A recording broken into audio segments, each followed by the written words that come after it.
I'm here to talk about a very tricky subject, and trust me, every time I'm on stage talking about it, it gives me the jitters, because it's the future. We haven't seen the future. The future is not here yet, okay? But we're going to try and talk about some of the most important things that can affect the future and that we can do today in order to have the future that we desire.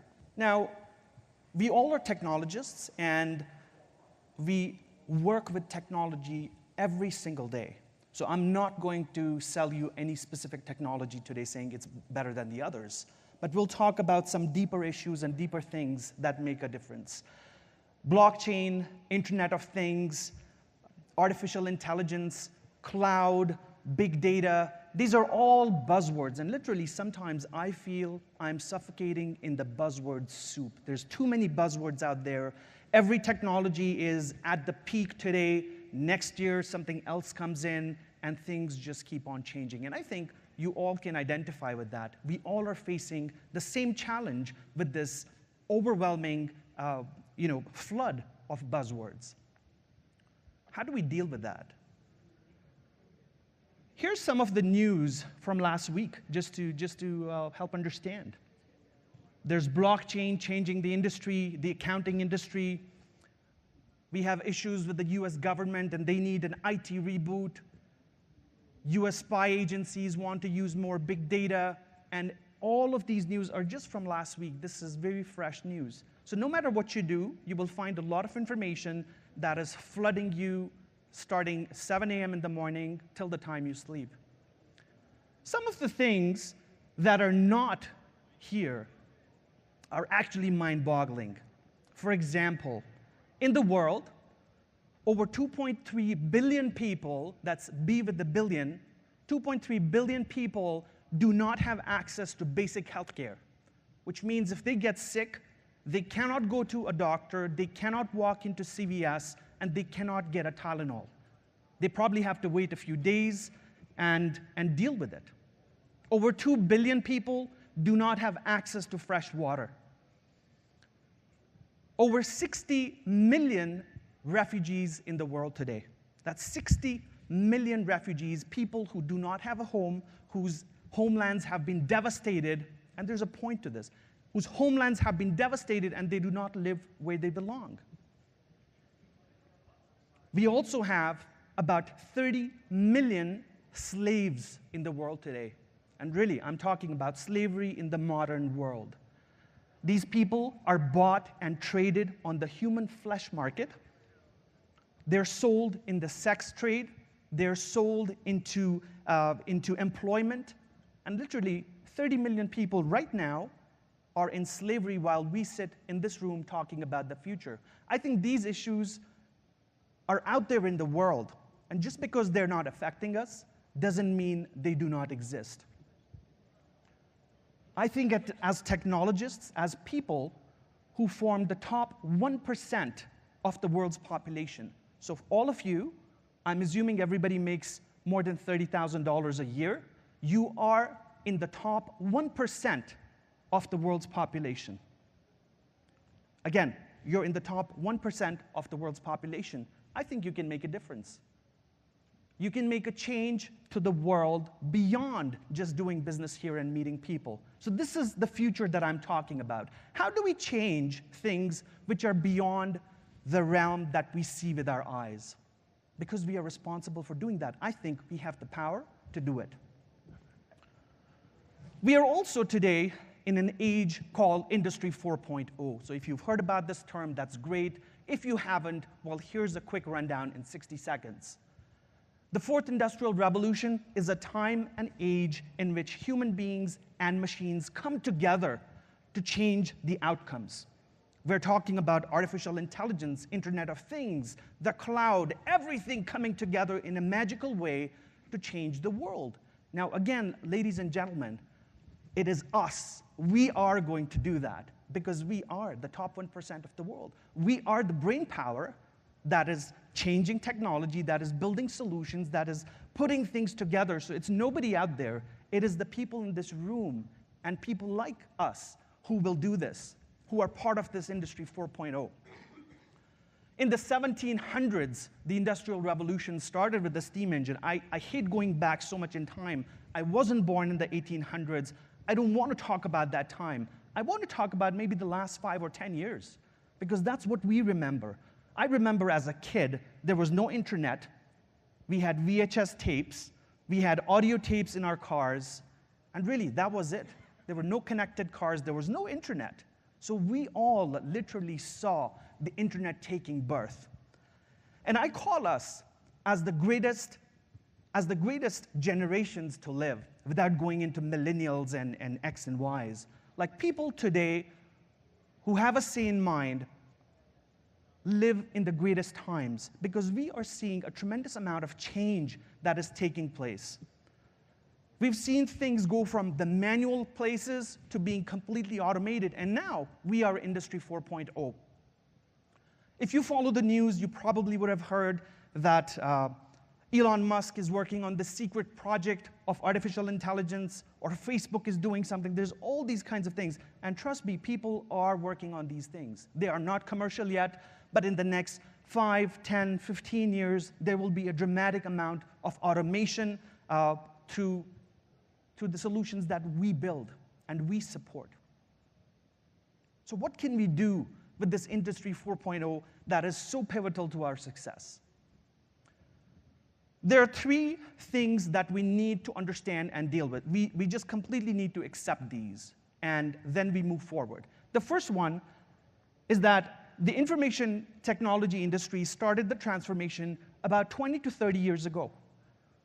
And it's very unfortunate to see organizations and people still chained to their manual processes. How many businesses do you still see who are using paper? How many businesses do you see who are still not on the cloud? I mean, these are technologies that should have been incorporated a long time ago, but there are still people who are chained to their old methods. The technology evolution isn't new. This started a long, long time ago, so let's just accept that. Number 2, digital technologies have exponentially changed outcomes. We are able to deliver healthcare in places where there was no healthcare available.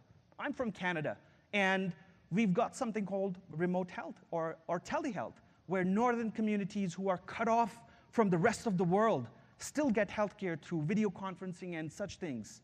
And in the past, this was impossible. When you talk about growing countries and growing economies such as India or China, there are many remote areas that still benefit from these technologies. And every single day, you'll see, if you go up and research it, you'll see new devices, new machines, and new strides being made within healthcare as an example that are bringing healthcare to people who did not have any access to healthcare. So digital technologies are definitely changing the world. Let's keep that in mind. And number 3, this growth of technology is not going to stop. There's no magical switch that we'll switch off and everything is going to stop. So if you want to be part of this economy, of this trend of creating change, then you've got to embrace these 3 things. You've got to understand technology is already started, technology is changing outcomes, and technology will continue to change the world. Now the question is, how will technology shape tomorrow? What will our world look like tomorrow? We talk about things such as connected cars, or we talk about smart cities. And these are great ideas when we read about them. But these things are actually becoming true. If you look at use cases such as in Europe, you look at Amsterdam or Barcelona, these cities actually have Wi-Fi built into their light poles. And we're not there yet. If you look at cities such as Dubai, who have embarked on a mission to be completely run the government on blockchain by 2020, I think that's a great mission to be on. So there are different things happening in different pockets of the world, and it's impossible to create this change across the world all at one time. This is how innovation is sprouting in many different places. No doubt we are making strides in our world here in the United States, in Canada, in America as well. But now the world has become a smaller place. So how does this change propagate throughout the world, and how can we be part of that?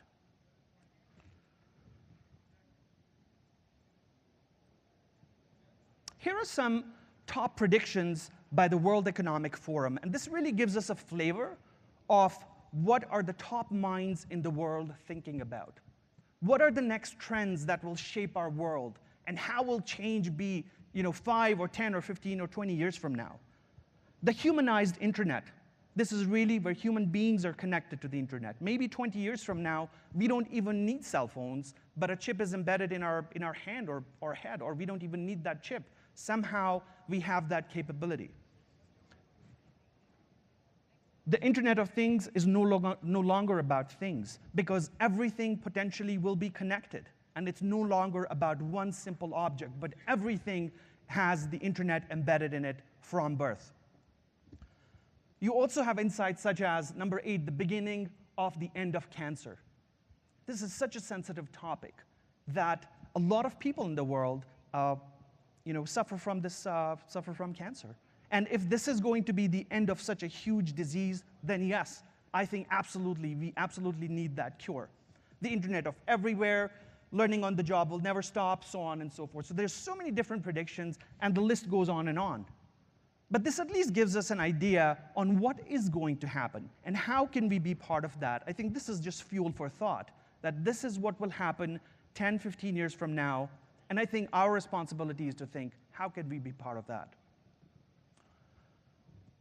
Undoubtedly, the technologies that are really popular right now include the Internet of Things. We hear a lot about self-driving cars, blockchain, artificial intelligence, the cloud, big data, mobility. I think all of these technologies have the potential to change something. They all have the potential to create an outcome that we desire. Is any specific one technology going to change everything that we do? I don't know. Maybe you can answer that. But I don't think so. I think collectively, in different places, through a different combination, maybe, yes, we can change outcomes. So let's not look at the changes that technology is bringing just as a one-off, but as an overall change that we can bring to many different problems in the world. So during this session, my objective really is to help understand the impact that we have beyond just our solutions and products that we sell.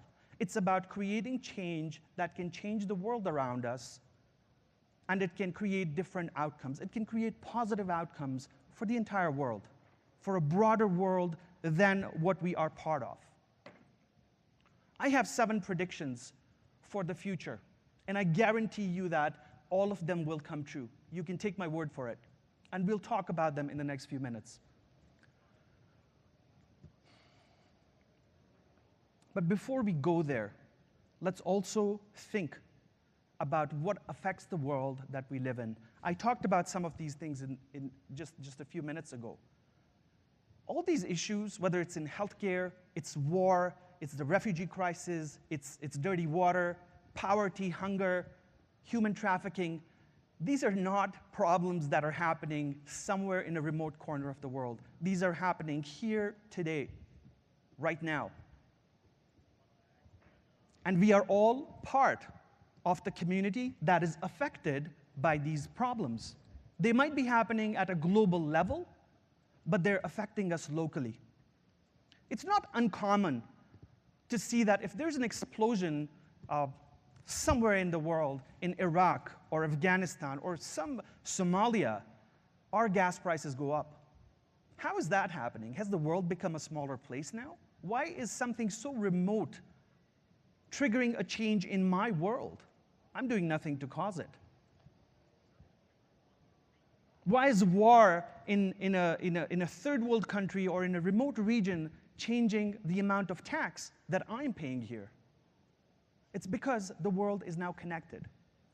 We all are part of a world that is super connected, and so let's just accept that fact that we live in a world where there is a ripple effect, where if one thing changes in some corner, we will be affected. So I think that puts on a dual thing where we are also responsible for creating change in the hopes that it will change something in some other part of the world. So we really have to embrace that opportunity that we can create some change. So with just that small subset of global problems, I think we have an opportunity to create value beyond our products and solutions, beyond the work that we do on an everyday basis. The question is, do you really believe you can change the future? Is technology future? Will technology determine our future? Or is technology just an enabler for changing the outcomes that we desire in the future? That's the big question that you all have to ask yourself and answer it when you go out in the world. Here's my prediction. Prediction number one, that Industry 4.0 will succeed through seamless engagement. More than ever, today is the time when engagement is needed. And this is not about a one-way dialogue. This is not about what we did 15 years before. But we have to engage with our audiences at multiple levels. Talking about generations, we always hear that the millennials are changing the workplace. But here's a fact. Human attention has been declining for the last few years. In a study that Wired magazine did some years ago, our attention span actually went to 8.2 seconds, which is less than that of a goldfish. Experts also predict that the generation after the millennials will have an attention span of 2.3 seconds. How will they change the world? How will they address issues and change things? I don't know. So engagement becomes so critical if Industry 4.0, if the time that we're living in right now, which is Industry 4.0, if we need to create a change, we have to change the way we engage with our audiences. This is at a partnership level, this is at a customer level. I'm not going into the exact silos of business such as sales and marketing. But once you understand this, you can translate that into sales and marketing. You need to engage more with your customers in a different way if you desire a different result at the end of the day. Because the techniques we've been using so far will not work. And if you continue to use those ways and methods, you will not succeed. So it's time to look at our problems in a different way. Seamless engagement, point number one. Prediction number two, anything that creates accountability will succeed. Why do you think blockchain is becoming so popular? The simplest way of explaining blockchain is that it creates accountability. It creates a record, it creates a transaction that cannot be deleted no matter what you do.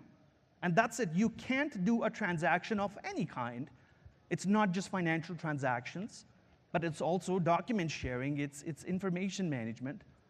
You just cannot get rid of it. Just like posting those videos of you when you were a teenager that are on YouTube that can never be taken down. It never goes away.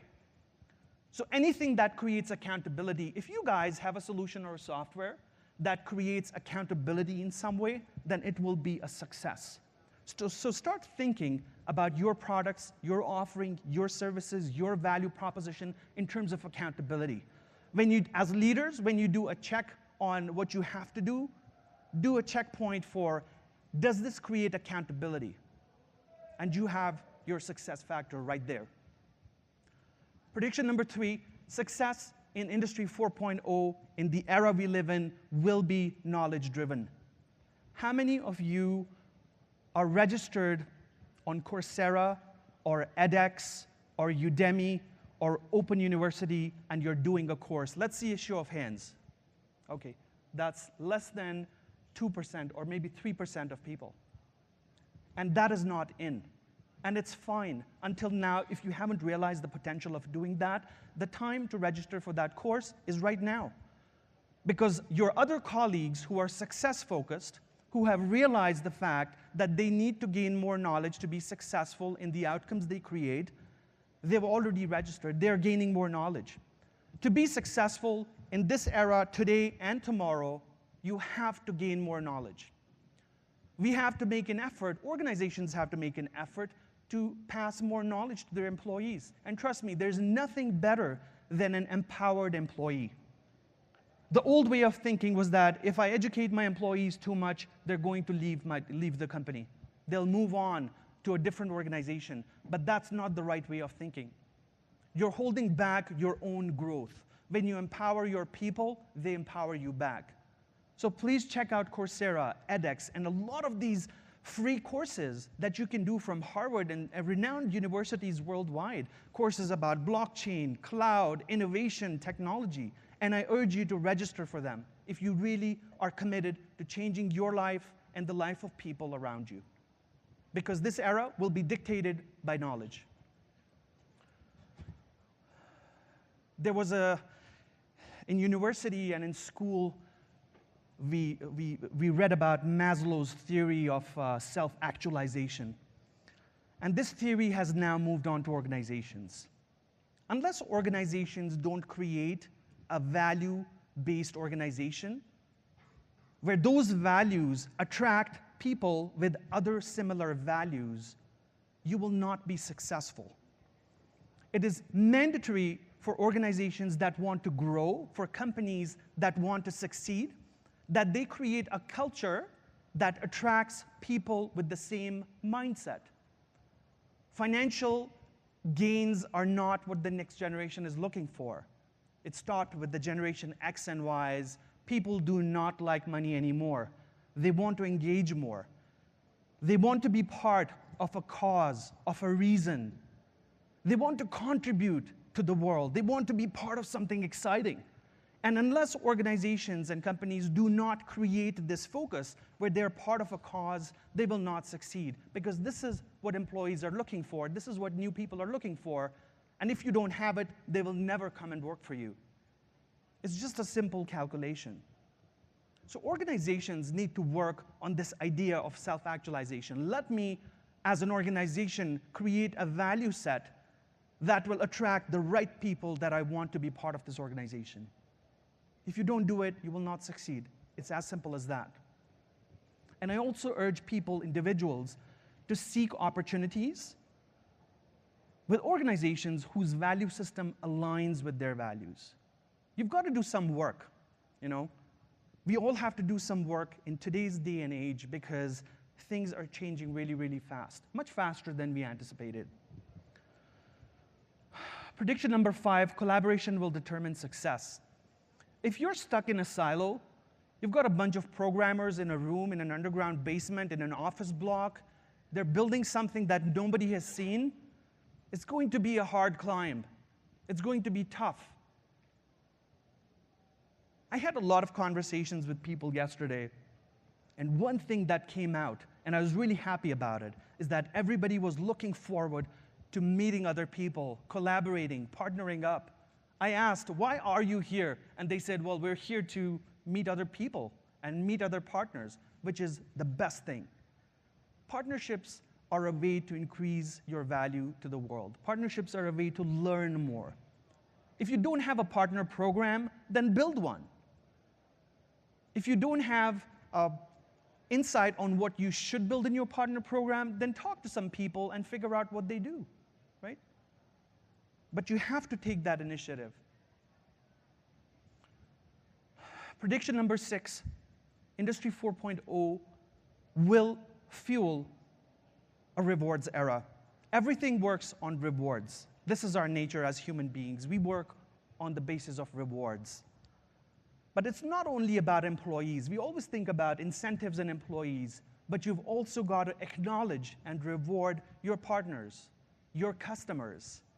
And this is not financial. This is not just financial, you're giving out money to your partners. It's not about that. But it's about acknowledging success. It's about acknowledging what has gone right.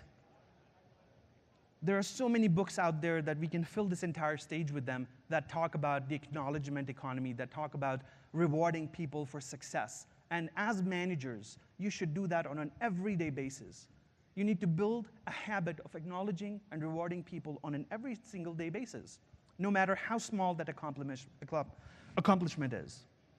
If you do that, you will build a team of people who will really, really stick to your organization and help you fuel that success. And that is what will change your organization to do more. Last but not least, we've got to change our mindset and think about creating value. We have to think about a non-financial side of things as well. Absolutely. I'm all in for making as much money as you want. I'm all in for being financially successful and financially abundant. But you've got to also think about creating value.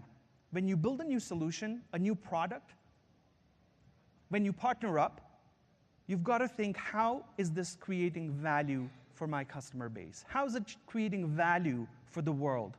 And maybe go back to those set of problems that I talked about earlier and think about, is it creating any value across the world? Your thinking is only limited by you. If you think you're Superman, then you are. If you think you can change the world, then you will. But if you think you're incapable of doing that, then it will never happen. So please start shifting your mindset from being just financially driven to valuing relationships, to valuing value. And we all need to change into that. And the most important ingredient in anything is you. You've got to be good at what you do. You've got to increase your capabilities by knowledge, by learning more, because in today's era and time, anybody who has more knowledge about what is going on, about how to create solutions for the world, is going to succeed. So it all starts with you. Do not seek to change the world without changing yourself first. So please take that first step in making sure that you're changing something. And I have a small exercise for you after I'm done with this session, which is almost over. Where to go from here. Personally, as well as on an organizational level, develop a personal philosophy. Come out with a mission statement that talks about how you will change the world. I know it's work, but you've got to do it if you really want to succeed. If you're hungry, please do this exercise. Engage in meaningful conversations. Meet everybody that you can during today and tomorrow, if you're here again tomorrow. But you have one more day, today. What has stopped you from meeting 50 people per day? Unless you have met 50 people.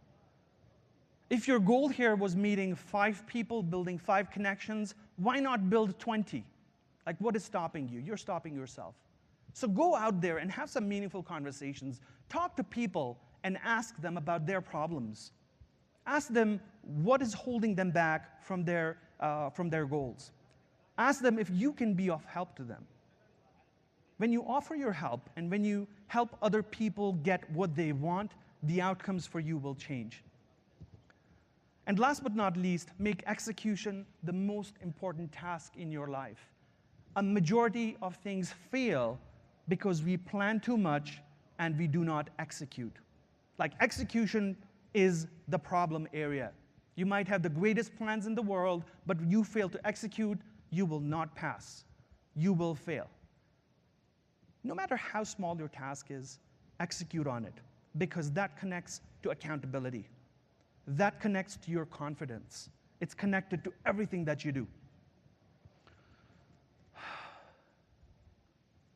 Starting today, I would love for you guys to do one thing that will change your life forever. Create a list of one major thing that you need to accomplish today. If that's signing a deal, then do it. So one task for today. Create one task that you absolutely have been putting off in the next 1 week. One task for the next 1 month. And one task and one goal for the next 1 year. These are things that you have been putting off.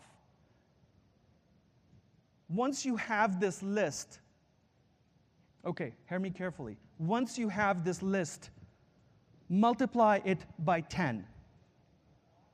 Literally, multiply it by 10 and just go on and start knocking those things off. If you do not see results coming into you within the next 1 month, please write to me. I'll give you $100. Because you failed in something that is guaranteed to change your life. We have to commit to something. We have to be accountable to ourselves if we need to change our lives and the lives of the people around us. There's no other way to it. This is the bullet we have to bite.